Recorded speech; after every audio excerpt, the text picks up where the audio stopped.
मटियारी मां सिंधियाना news network के reporter Ashraf Shah मूजिब MP Matiari doctor मखतूम रफ़ीक़ुज़्ज़मा के फर्जंद जूनियर मखतूम मोहम्मद ज़मा तालिबुल मौला ताहिर हिंगोरा में बरसात मुतासरीन में राशन बैग कंबल और रोक रक़म विरहाई।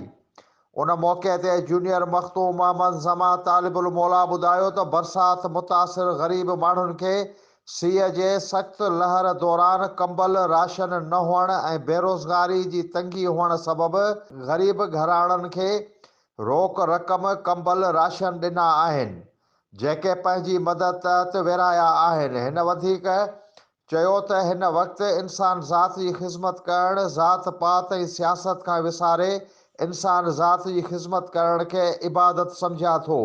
उन मौके ते ग़ुलाम अकबर भुट्टो, शमन सहतो, सफदर अकलाणी समेत ॿिया अॻुवाण मौजूदु हुया।